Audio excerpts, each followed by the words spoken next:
Olá, amados, que bom estarmos juntos na temática de hoje, uma temática vibrante que é uma profecia que não foi esquecida. Em Mateus capítulo 24, versículo 2, diz assim: Jesus, porém, lhes disse: Não vedes tudo isto? Em verdade vos digo que não ficará aqui pedra sobre pedra que não seja derribada. Desde o ano 65 até entre os anos 135 a 140 depois de Cristo, que os judeus guerrearam com os romanos.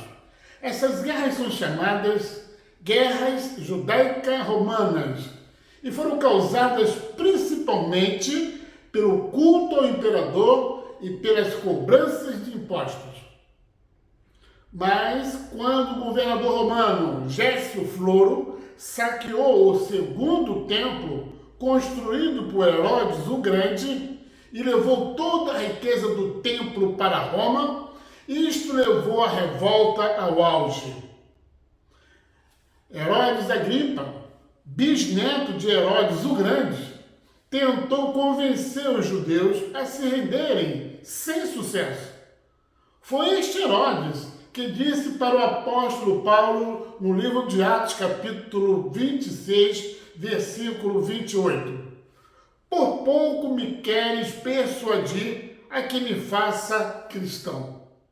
Quando o governador romano da Síria, Caio Sétio, marcha com mais de 28 mil soldados para estabelecer o controle romano na Judéia, após o cerco de 9 dias aparentemente bem-sucedido, Sétio inexplicavelmente ordena que suas tropas se retirassem. Este cerco, em outubro do ano 66 depois de Cristo, serviu de alerta, pois não foi surpresa para os cristãos daquele tempo. Eles se lembraram das palavras de Jesus Cristo em Mateus capítulo 10, versículo 23, a primeira parte, quando Jesus diz: Quando, pois, vos perseguirem nesta cidade, fugi para outra. Os cristãos se lembraram de que foram avisados pelo Senhor Jesus sobre o que aconteceria. No Evangelho de Lucas, capítulo 19, versículo 42 até o 44, Jesus ensina: se tu reconheceres também, ao menos neste teu dia, o que a tua paz pertence, mas agora isto está encoberto aos teus olhos, porque dias virão sobre ti em que teus inimigos te cercarão de trincheiras, e te sitiarão e te estreitarão de todas as bandas e te derribarão. A ti e a teus filhos que dentro de ti estiver, e não deixará pedra sobre pedra, pois não conheceste o tempo da tua visitação. Em Roma, o imperador Nero nomeia o general Vespasiano e seu filho Tito para pôr fim à revolta. Um dos líderes judeus da revolta era José, que mais tarde assumiu o nome romano de Flávio Josefo. Dizem que Josefo, ao ser capitulado, salvou-se por pregar que tanto Vespasiano como Tito seriam imperadores, como de fato os foram. Josefo tornou-se então cronista e historiador das guerras. E é a partir dos seus relatos históricos que sabemos grande parte do que aconteceu naqueles dias. Morrendo Nero em 9 de junho de 68, em 1º de julho de 69, as legiões romanas no Egito aclamam Vespasiano imperador. E Tito, seu filho, continuaria a campanha para abafar a revolta na Judéia. Onde Sérgio falhara, Tito estava determinado a acertar. E em abril do ano 70, apenas 3 dias da Páscoa, o exército romano converge para Jerusalém com um novo general no comando, Tito. Na Páscoa do ano 70, em 14 de abril, 4 legiões romanas cercam Jerusalém. Entre elas, a 10ª Legião, a Fratenses, uma espécie de 7ª frota naval dos Estados Unidos, da OTAN, e dá início à destruição da cidade de Jerusalém e do templo. A Páscoa, amados, em Israel é na primavera. Naquela primavera do ano 70, Jerusalém não estava preparado para um novo ataque. Afinal, os judeus, 6 meses antes, no final do ano 71, venceram os romanos e não esperavam um ataque tão cedo. Mais de 1 milhão de pessoas estavam em Jerusalém para celebrar a Páscoa, sendo alvo fáceis da destruição que viria. Joséfo nos informa que mais de 1 milhão de pessoas morreram, com cerca de 80 mil soldados e a 10ª Legião assentada no Monte das Oliveiras, em frente de Jerusalém. Tito cerca a cidade e começa o caos. Com catapultas, arietes e lança-chamas, os romanos foram metódicos no planejamento.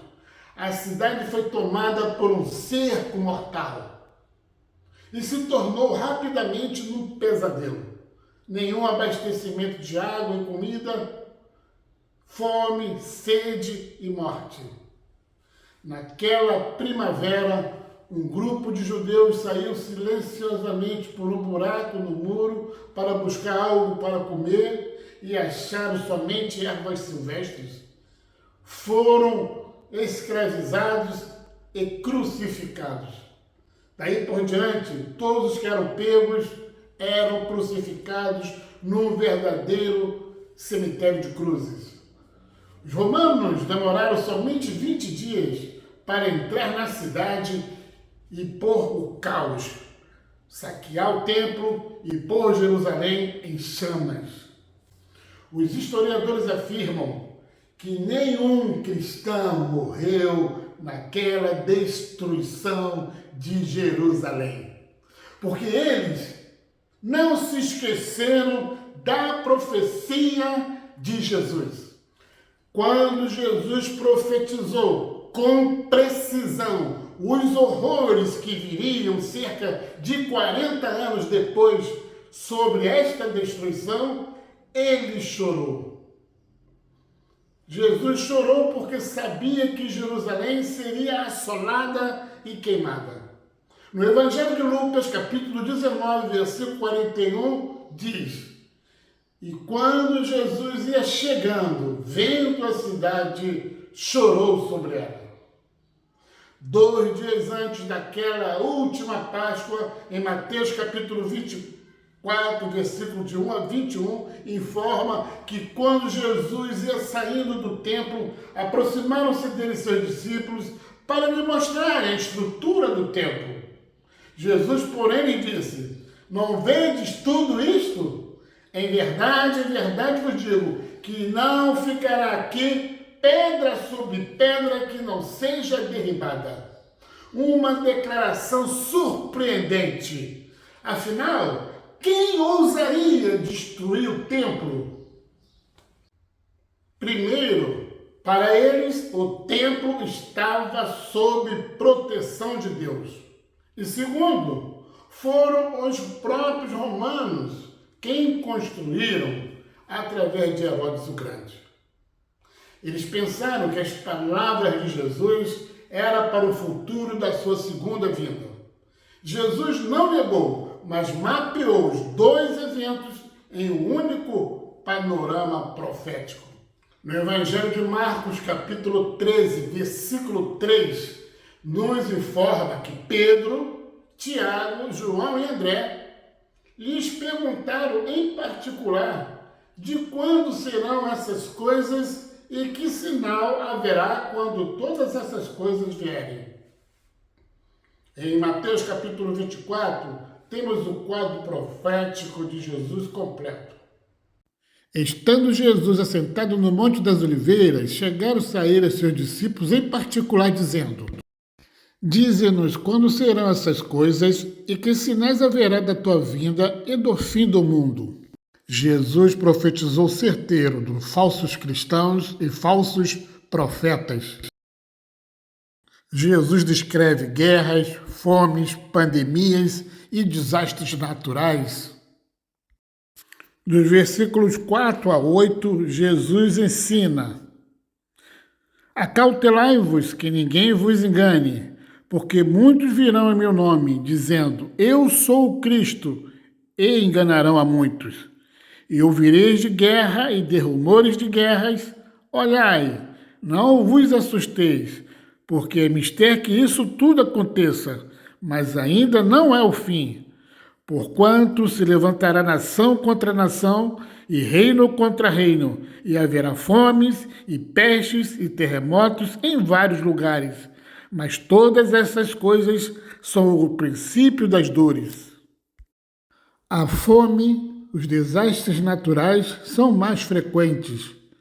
Na Austrália, na última década, vimos incêndios e inundações que o país jamais testemunhou. Nos últimos anos, o mundo viveu uma das piores pandemias globais da história, o coronavírus, que se espalhou pelo mundo, causando dores e tristezas. No Brasil, as enchentes do Rio Guaíba deixam mais de 45 mil pessoas desabrigadas no Rio Grande do Sul. Como dores de parto, Jesus se refere aos eventos que cercam a sua vinda, onde os sinais aumentariam em frequência e intensidade à medida que se aproxima a sua vinda. E os sinais estão surgindo diante de nossos olhos. E vocês, amados, estão preparados? No Evangelho de Mateus, capítulo 24, versículos 15 a 16, Jesus se refere aos romanos fincando no solo sagrado o culto ao imperador. Quando Jesus diz, quando, pois, virdes a abominação da desolação, do que falou o profeta Daniel, está no lugar santo, quem lê, que entenda. Então os que estiverem na Judéia, fujam para os montes.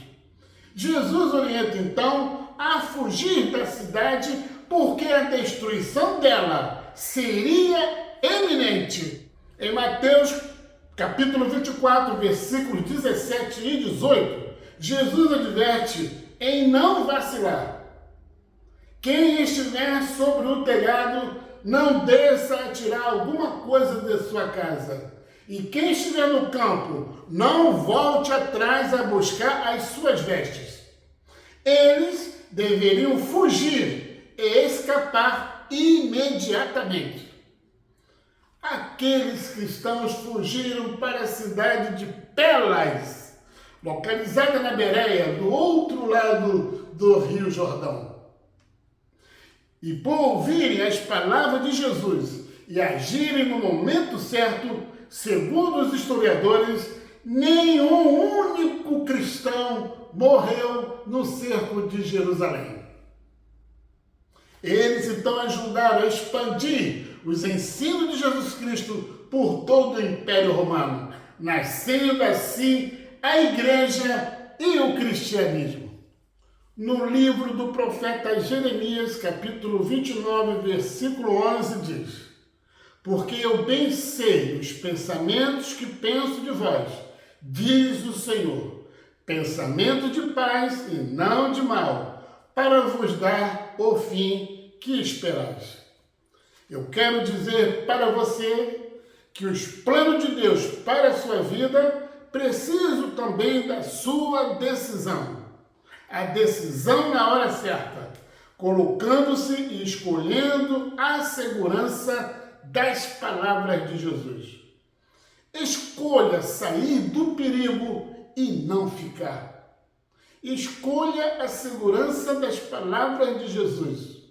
Escolha a segurança de Pela e não a destruição de Jerusalém. Escolha a segurança da igreja e não os perigos do inferno do mundo. Eu quero dizer para você que há segurança na palavra de Deus. Eu quero dizer para você que há segurança na palavra de Jesus.